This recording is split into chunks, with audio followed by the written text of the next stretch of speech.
Hello friends, आप सभी का स्वागत है। इस वीडियो में हम बात करने वाले हैं कानपुर विश्वविद्यालय के बीएड सेकेंड ईयर के पेपर थर्ड की।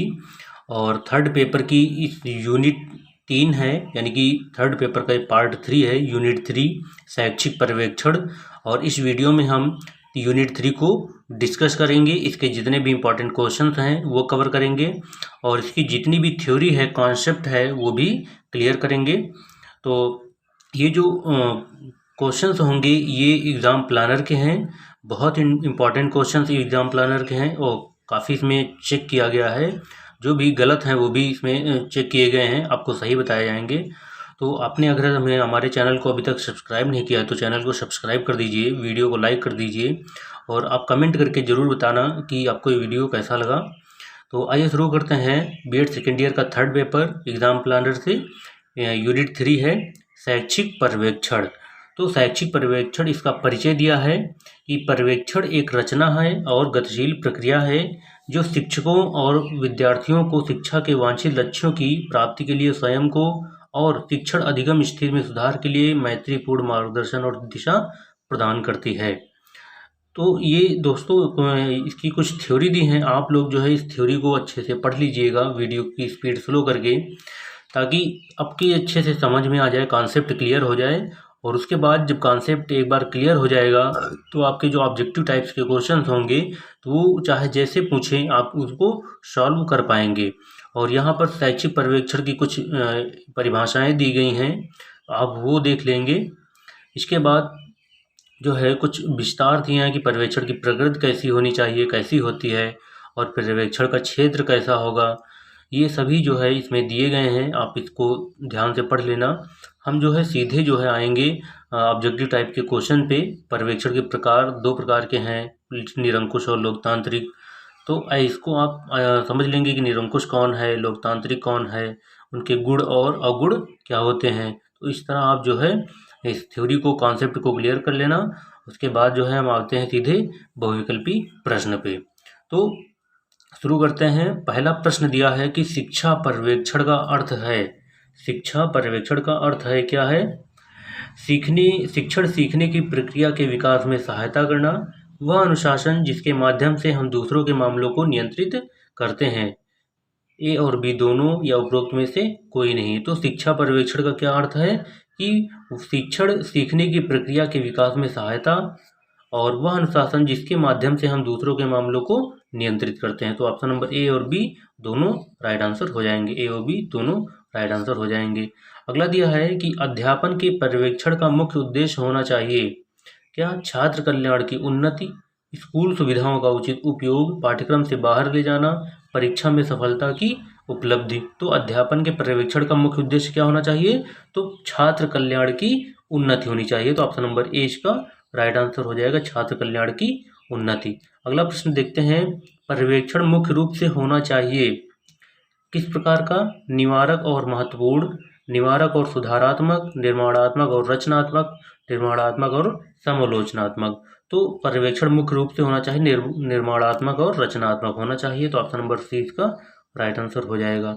अगला प्रश्न दिया है कि पर्यवेक्षण का मूल उद्देश्य सहायता करना है किस प्रकार की? तरीकों में सुधार करने में शिक्षक की, छात्र को समझने में शिक्षक की, बच्चे अधिक प्रभावी ढंग से सीखते हैं और विद्यार्थियों से निपटने में शिक्षक की। तो ऑप्शन नंबर इसका क्या है कि पर्यवेक्षण का मूल उद्देश्य सहायता करना है किसकी? कि इससे बच्चे क्या करते हैं? अधिक प्रभावी ढंग से सीखते हैं। ऑप्शन नंबर सी इसका राइट आंसर हो जाएगा। अगला है कि प्राथमिक विद्यालय के शिक्षक सीधे तौर पर जिम्मेदार हैं किसके प्रति? प्रधानाध्यापक के प्रति, अध्यापक के प्रति, माता पिता के प्रति या छात्र के प्रति। तो प्राथमिक विद्यालय के शिक्षक जो सीधे तौर पर प्रधानाध्यापक के प्रति क्या हैं? जिम्मेदार हैं। अगला प्रश्न दिया है 6 नंबर है कि स्कूल प्रशासन में सबसे अधिक आलोचना यह है कि क्या है कि उन्हें प्रशंसा पसंद है, वे आलसी हैं, वे नेतृत्व प्रदान करने में विफल हैं, वे शिक्षक नहीं जानते हैं, वे शिक्षण कार्य नहीं जानते हैं। तो स्कूल प्रशासन में सबसे अधिक आलोचना यह है कि वे नेतृत्व प्रदान करने में विफल हैं। तो ऑप्शन नंबर सी इसका राइट आंसर हो जाएगा। अगला प्रश्न दिया है दोस्तों कि स्कूल के प्रधानाध्यापक से अपेक्षा की जाती है कि क्या अपेक्षा की जाती है? अध्ययन के दौरान संचालन, दैनिक बैठकें आयोजित करना, बजट तैयार करें और उपरोक्त सभी। तो स्कूल के प्रधानाध्यापक से अपेक्षा की जाती है कि वो अध्ययन के दौरान संचालन करें या पर्यवेक्षण करें। संचालन का मतलब पर्यवेक्षण करें, ये इसका राइट आंसर हो जाएगा। अगला है कि एक पर्यवेक्षक वह होता है जो मैत्रीपूर्ण सहायता उपलब्ध कराता है, कक्षाओं का निरीक्षण करता है, शिक्षण पद्धति की आलोचना करता है और निर्देश देता है। तो एक पर्यवेक्षक वह होता है जो मैत्रीपूर्ण सहायता उपलब्ध कराता है। तो ऑप्शन नंबर ए इसका राइट आंसर हो जाएगा। अगला प्रश्न दिया है, प्रश्न नंबर 9 है कि प्रभावी पर्यवेक्षण द्वारा दर्शाया गया है क्या? शिक्षक और पर्यवेक्षकों के बीच अच्छे संबंध को, शिक्षक को उनके शिक्षण में सहायता करना और शिक्षक को अधिक आत्मनिर्भर बनाने में मदद करना या शिक्षक के पाठों की आलोचना करना। तो प्रभावी पर्यवेक्षण द्वारा दर्शाया गया है कि क्या है कि शिक्षकों को अधिक आत्मनिर्भर बनाने में मदद करना। तो ऑप्शन नंबर सी इसका राइट आंसर हो जाएगा। अगला प्रश्न दिया है कि स्कूल की नीति निम्न द्वारा निर्धारित की जानी चाहिए। किसके द्वारा?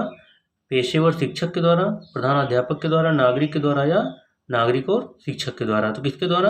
तो नागरिक और शिक्षक के द्वारा निर्धारित की जानी चाहिए। अगला प्रश्न है कि प्रचार्य की मुख्य जिम्मेदारी है, प्रचार्य की मुख्य जिम्मेदारी है क्या? निर्देशित कार्यक्रमों को व्यवस्थित और प्रशासित करें, निर्देशात्मक योजना में नेतृत्व प्रदान करें, स्कूल रिकॉर्ड बनाए रखें या अनुशासन की समस्याओं को संभालें। तो क्या होगा? निर्देशात्मक योजना में नेतृत्व प्रदान करें। ऑप्शन नंबर 20 का राइट आंसर हो जाएगा। अगला प्रश्न दिया है कि लोकतांत्रिक रवैये का संकेत है, लोकतांत्रिक रवैये का संकेत है क्या? समान अधिकार, भागीदारी, सहयोग या उपरोक्त सभी। तो लोकतांत्रिक रवैये में क्या होता है? लोकतांत्रिक में समान अधिकार होते हैं, भागीदारी सबकी बराबर होती है और सहयोग भी सभी का होता है। तो ऑप्शन नंबर डी उपरोक्त सभी राइट आंसर हो जाएंगे। अगला दिया है कि प्रशासन का इतिहास कितने वर्ष पुराना है? तो 5000 ईसा पूर्व, 4000 BC या 800 BC या 1000 BC। BC मतलब बिफोर क्राइस्ट यानी ईसा पूर्व। तो कितना है? तो 5000 ईसा पूर्व, 5000 BC यानी बिफोर क्राइस्ट प्रशासन का इतिहास है। अगला है कि पर्यवेक्षण शब्द का शाब्दिक अर्थ है क्या? बेहतर ज्ञान और शक्ति, बेहतर ज्ञान और सेवा, बेहतर प्रयास और सेवाएं, इनमें से कोई नहीं। तो बेहतर ज्ञान और शक्ति है, option number A right answer हो जाएगा। अगला है कि निगरानी शिक्षक को नियंत्रित करने के लिए नहीं बल्कि सहकारी रूप से काम करने के लिए है। उक्त कथन है ग्लैडथॉर्न का, होय और फोर्सिथ का, हैरिस का या ग्लिकमैन का। तो किसका है? होय और फोर्सिथ का। ऑप्शन नंबर 20 का राइट आंसर हो जाएगा। अगला है कि बीएम का अर्थ है, बीएम का अर्थ है क्या? बजट धन, बजट निगरानी, बजट सामग्री, बजट मैनुअल। तो बीएम का अर्थ क्या है? बजट मैनुअल है। ऑप्शन नंबर डी इसका राइट आंसर हो जाएगा। अगला है कि गैर विकास बजट में शामिल है क्या? वेतन, चालू व्यय, भवन का रख रखाव या उपरोक्त सभी। तो गैर विकास बजट में क्या शामिल है? वेतन भी है, चालू व्यय भी है, भवन का रख रखाव भी है। तो ऑप्शन नंबर डी इसका राइट आंसर हो जाएगा, उपरोक्त सभी। अगला है कि नई पुस्तकालय, प्रयोगशालाओं आदि का निर्माण किया जाता है। इससे विकास बजट से, गैर विकास बजट से, ए और बी दोनों से, इनमें से कोई नहीं। तो नई पुस्तकालय, प्रयोगशालाओं आदि का निर्माण विकास बजट से किया जाता है। तो ऑप्शन नंबर ए इसका राइट आंसर हो जाएगा। दोस्तों हम आपके लिए बहुत मेहनत करते हैं, तो प्लीज़ आप लोग भी हमारा सपोर्ट कीजिए, हमारा सहयोग कीजिए। चैनल को सब्सक्राइब जरूर कर दीजिएगा और वीडियो को लाइक, कमेंट और इसे शेयर भी कर दीजिएगा ताकि हम आपके लिए और वीडियो लाते रहें। तो अगला प्रश्न देखते हैं, आइए। 19 नंबर की शिक्षक के विकास का समन्वय, प्रोत्साहन और निर्देशन किसका उद्देश्य है? प्रशासन का, निरीक्षण का, पर्यवेक्षण का या प्रबंधन का। तो किसका उद्देश्य है? निरीक्षण का है। ऑप्शन नंबर बी निरीक्षण राइट आंसर हो जाएगा। अगला है कि निरीक्षण की अवधारणा सबसे पहले पेश की गई थी कहाँ? पाकिस्तान में, भारत में, इंग्लैंड में या चीन में। तो निरीक्षण की अवधारणा सबसे पहले इंग्लैंड में पेश की गई थी। ऑप्शन नंबर सी इसका राइट आंसर हो जाएगा। अगला है कि बजट बनाना एक अनुमान है आय और निवेश का, आय और व्यय का या उपरोक्त सभी। तो बजट बनाना एक अनुमान किसका? आय और व्यय का है। ऑप्शन नंबर सी इसका राइट आंसर हो जाएगा। अगला प्रश्न है कि कर्मचारियों के प्रदर्शन हेतु अधिकृत व्यक्ति है कौन? शिक्षक, प्रधान शिक्षक, छात्र और क्लर्क। तो कौन है? प्रधान शिक्षक। ऑप्शन नंबर 20 का राइट आंसर हो जाएगा। व्यवहार के नमूने को मापने के लिए इस्तेमाल किया जाने वाला उपकरण है कौन सा? टेस्ट, मापन, आकलन या मूल्यांकन। तो कौन है? वो टेस्ट है। ऑप्शन नंबर 8 का राइट आंसर हो जाएगा। अगला है कि छात्र के प्रदर्शन के मात्रात्मक विवरण तक सीमित हैं, कहाँ तक? टेस्ट तक, मापन तक, आकलन या मूल्यांकन तक। तो छात्र के प्रदर्शन के मात्रात्मक विवरण कहाँ तक सीमित है? तो मापन तक सीमित है। तो ऑप्शन नंबर 20 का राइट आंसर हो जाएगा। अगला है कि उद्देश्य, मूल्यांकन का उद्देश्य बनाना है क्या? निर्णय, भविष्यवाणी, निर्णय या राय। तो मूल्यांकन का उद्देश्य क्या बनाना है? तो निर्णय बनाना है। ऑप्शन नंबर सी इसका राइट आंसर हो जाएगा। अगला प्रश्न दिया है 26 नंबर है कि मूल्यांकन का उद्देश्य शैक्षिक के बारे में निर्णय करना है। किस ऑप्शन क्या हो जाएगा? मात्रा, गुणवत्ता, समय अवधि या आयु। तो मूल्यांकन का उद्देश्य गुणवत्ता, शैक्षिक गुणवत्ता के बारे में निर्णय करना है। Option number B right answer हो जाएगा। अगला है कि सीखने की प्रगति की निगरानी करने वाला मूल्यांकन है कौन सा?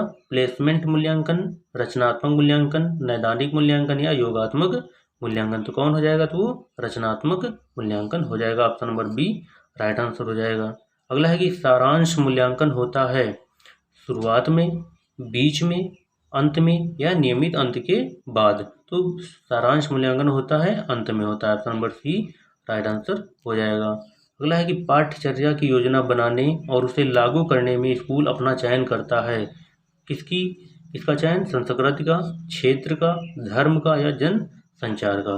तो पाठ्यक्रम की योजना बनाने के लिए और उसे लागू करने में स्कूल क्या करता है? अपनी संस्कृति का चयन करता है। Option number A right answer हो जाएगा। पाठ्यचर्या विकास से तात्पर्य पाठ्यचर्या की कुल प्रक्रिया से है कौन सी? डिजाइनिंग, लागू करना, मूल्यांकन या उपरोक्त सभी। तो कौन सी? तो उपरोक्त सभी। ऑप्शन नंबर डी यानी कि डिजाइनिंग करना, लागू करना और मूल्यांकन करना, ये सभी प्रक्रिया से है। अगला दिया है कि कौन सा पाठ्यचर्या का घटक नहीं है? डिजाइन, सामग्री, उद्देश्य या मूल्यांकन।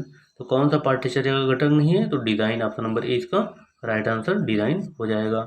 अगला प्रश्न दिया है 32 नंबर दिया है कि पाठ्यचर्या की प्रभावशीलता किसके द्वारा निर्धारित की जाती है?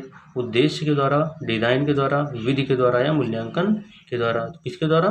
पाठ्यचर्या की या पाठ्यक्रम की प्रभावशीलता, तो वो मूल्यांकन के द्वारा पाठ्यक्रम की प्रभावशीलता की जांच की जाती है।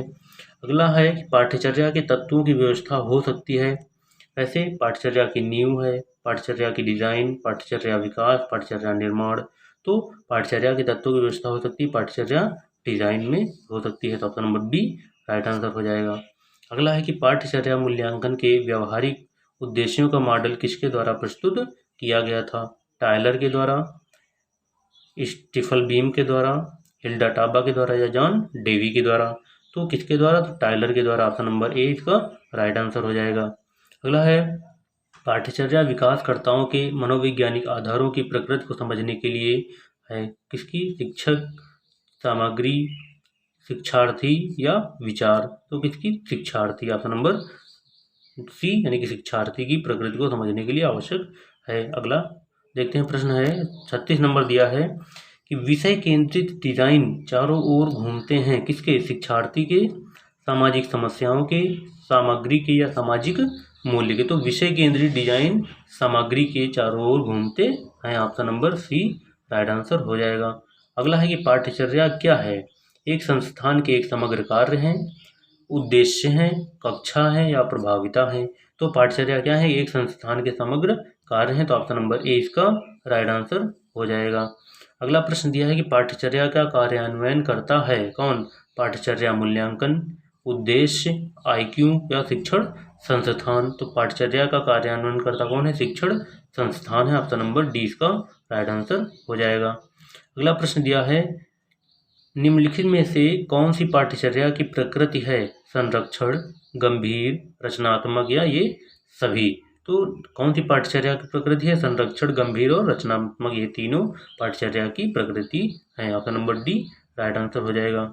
अगला है कि पाठ्यचर्या के लिए मार्गदर्शन प्रदान करता है कौन? छात्र, स्कूल, माता पिता या शिक्षक। तो पाठ्यचर्या के लिए मार्गदर्शन छात्र प्रदान करता है। तो ऑप्शन नंबर ए इसका राइट आंसर हो जाएगा। अगला है कि हमारी वर्तमान परीक्षा प्रणाली के माध्यम से उद्देश्यों के किस क्षेत्र का मूल्यांकन नहीं किया जा रहा? संज्ञानात्मक, सक्रियता, साइकोमोटर या इनमें से कोई नहीं। तो हमारी वर्तमान परीक्षा प्रणाली के माध्यम से उद्देश्यों के किस क्षेत्र का मूल्यांकन नहीं किया जा रहा है, तो वो सक्रियता का। ऑप्शन नंबर 20 का राइट आंसर हो जाएगा सक्रियता। अगला प्रश्न दिया है 42 नंबर है कि पाठ्यक्रम का हिस्सा है क्या? पाठ्यक्रम का हिस्सा कौन है? छात्र है, स्कूल है, माता पिता है या पाठ्यक्रम है? तो पाठ्यक्रम का हिस्सा कौन होता है? तो पाठ्यक्रम का हिस्सा होता है पाठ्यक्रम होता है। ऑप्शन नंबर 20 का राइट आंसर दिया है। यानी पाठ्यक्रम का हिस्सा ये सभी होंगे, यानी यहाँ पर उपयुक्त सभी होना चाहिए, पाठ्यक्रम नहीं होना चाहिए। यानी कि छात्र ही पाठ्यक्रम का हिस्सा होता है, स्कूल भी होता है, माता पिता भी होते हैं। तो ऑप्शन नंबर डी उपयुक्त सभी होना चाहिए। अगला है कि पाठ्यचर्या के बारे में मूल्य निर्धारण करना है क्या? पाठ्यचर्या मूल्यांकन, उद्देश्य, IQ या शिक्षण संस्थान। तो क्या है? तो वो पाठ्यचर्या मूल्यांकन होगा। ऑप्शन नंबर ए इसका राइट आंसर हो जाएगा। अगला है कि पाठ्यक्रम की प्रमुख चिंता है क्या? व्यक्तियों के व्यवहार में परिवर्तन, सेवाओं के लिए छात्रों की तैयारी या इनमें से कोई नहीं। तो पाठ्यक्रम की प्रमुख चिंता क्या है? व्यक्तियों के व्यवहार में परिवर्तन पाठ्यक्रम की प्रमुख चिंता है। अगला दिया है कि पाठ्यचर्या किसकी संस्कृति को दर्शाती है? समाज की, घर की, स्कूल की या क्षेत्र की? पाठ्यचर्या किसकी संस्कृति को दर्शाती है? तो वो समाज की संस्कृति को दर्शाती है। ऑप्शन नंबर ए इसका राइट आंसर हो जाएगा। अगला प्रश्न दिया है 60 नंबर दिया है, प्रश्न नंबर 60 दिया है। प्रश्न नंबर है 46 है कि एकीकृत पाठ्यक्रम का उद्देश्य है, इंटीग्रेटेड पाठ्यक्रम का उद्देश्य है क्या है? इक्विटी केंद्रित पाठ्यक्रम, एकीकृत पाठ्यक्रम, पुस्तकों की संख्या में कमी, क्षैतिज संगठन। तो क्या है? पुस्तकों की संख्या में कमी। Option number C right answer हो जाएगा। अगला है दिया 47 है कि पाठ्यक्रम के घटक हैं। पाठ्यक्रम के घटक कौन है? मूल्यांकन है, उद्देश्य है, शिक्षण रणनीतियां है, उपरोक्त सभी। तो पाठ्यक्रम के घटक क्या है? उपरोक्त तीनों हैं, मूल्यांकन, उद्देश्य और शिक्षण रणनीतियां। ये सभी क्या हैं? पाठ्यक्रम के इंपॉर्टेंट घटक हैं। अगला है कि पूर्व नियोजन संभव नहीं है। पूर्व नियोजन संभव नहीं है किसमें? विषय केंद्रित पाठ्यक्रम में, शिक्षार्थी केंद्रित पाठ्यक्रम में या इक्विटी केंद्रित पाठ्यक्रम में, इनमें से कोई नहीं। तो पूर्व नियोजन संभव नहीं कहा? इक्विटी केंद्रित पाठ्यक्रम में क्या है कि पूर्व नियोजन संभव नहीं है। तो option number C right answer इसका हो जाएगा। अगला है 49 नंबर दिया है कि पाठ्यचर्या का मॉडल प्रारंभिक अवस्था से ऊपर नहीं जा सका है। इसमें मुख्य पाठ्यक्रम में, इक्विटी पाठ्यक्रम में, विषय पाठ्यक्रम या उपरोक्त में से कोई नहीं। तो इसका क्या हो जाएगा? तो इक्विटी पाठ्यक्रम यानी बी राइट आंसर हो जाएगा। अगला प्रश्न दिया है कि कक्षा के लिए विषय की विस्तृत सामग्री कहलाती है क्या? पाठ्यक्रम, व्यवहार, डिजाइन, तार्किक, अनुक्रम। तो कक्षा के लिए विषय की विस्तृत सामग्री क्या कहलाती है? तो वो पाठ्यक्रम कहलाती है। Option number A curriculum right answer हो जाएगा। अगला है कि एक पाठ्यचर्या एक बच्चे को प्रभावित करने के लिए स्कूल के प्रयासों का कुल योग है। कौन सा होगा?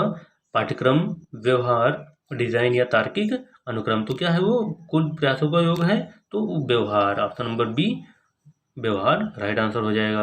अगला है कि ज्ञान को विभाजित किया गया है किसमें? विषय केंद्रित पाठ्यक्रम में, शिक्षार्थी केंद्रित पाठ्यक्रम में, इक्विटी केंद्रित पाठ्यक्रम में, इनमें से कोई नहीं। तो ज्ञान को किसमें विभाजित किया गया? विषय केंद्रित पाठ्यक्रम में विभाजित किया गया है। ऑप्शन नंबर ए इसका राइट आंसर हो जाएगा।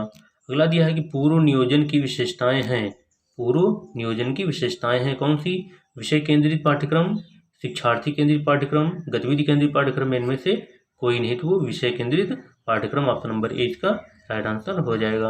अगला दिया है 54 नंबर है कि व्याख्यात्मक विधियों का प्रयोग किया जाता है इसमें? विषय केंद्रित पाठ्यक्रम में, शिक्षार्थी केंद्रित पाठ्यक्रम में, गतिविधि केंद्रित पाठ्यक्रम में, इनमें से कोई नहीं। तो व्याख्यात्मक विधियों का प्रयोग विषय केंद्रित पाठ्यक्रम में किया जाता है। तो ऑप्शन नंबर ए इसका राइट आंसर हो जाएगा। अगला है कि ब्रॉड फील्ड पाठ्यक्रम किसका एक संशोधन है? विषय केंद्रित पाठ्यक्रम का, शिक्षार्थी केंद्रित पाठ्यक्रम का, गतिविधि केंद्रित पाठ्यक्रम का, इनमें से कोई नहीं। तो ब्रॉड फील्ड पाठ्यक्रम किसका संशोधन है? तो एक विषय केंद्रित पाठ्यक्रम का संशोधन है। ऑप्शन नंबर ए इसका राइट आंसर हो जाएगा। अगला दिया है कि रटकर सीखना किसका दोष है? विषय केंद्रित पाठ्यक्रम का, शिक्षार्थी केंद्रित पाठ्यक्रम का, गतिविधि केंद्रित पाठ्यक्रम का, इनमें से कोई नहीं। तो रटकर सीखना किसका दोष है? वो है विषय केंद्रित पाठ्यक्रम का। ऑप्शन नंबर ए इसका राइट आंसर हो जाएगा। अगला प्रश्न है 57 नंबर दिया है कि शिक्षक प्रशिक्षण पर कम जोर दिया जाता है इसमें? विषय केंद्रित पाठ्यक्रम में, शिक्षार्थी केंद्रित पाठ्यक्रम में, गतिविधि केंद्रित पाठ्यक्रम में, इनमें से कोई नहीं, तो शिक्षक प्रशिक्षण पर कम जोर दिया जाता है किसमें, विषय केंद्रित पाठ्यक्रम में। ऑप्शन नंबर ए इसका राइट आंसर हो जाएगा। अगला है कि जॉन डेवी की सोच पर आधारित पाठ्यचर्या है कौन सी, विषय केंद्रित पाठ्यक्रम, शिक्षार्थी केंद्रित पाठ्यक्रम या गतिविधि केंद्रित पाठ्यक्रम या इनमें से कोई नहीं। तो जॉन डेवी, ये जॉन डेवी हो जाएगा, यहाँ पे मिसप्रिंट है। जॉन डेवी की सोच पर आधारित पाठ्यक्रम कौन सा है, शिक्षार्थी केंद्रित पाठ्यक्रम, यानी कि जॉन डेवी का जो पाठ्यक्रम है वो शिक्षार्थी केंद्रित पाठ्यक्रम है। तो ऑप्शन नंबर इसका बी राइट आंसर हो जाएगा।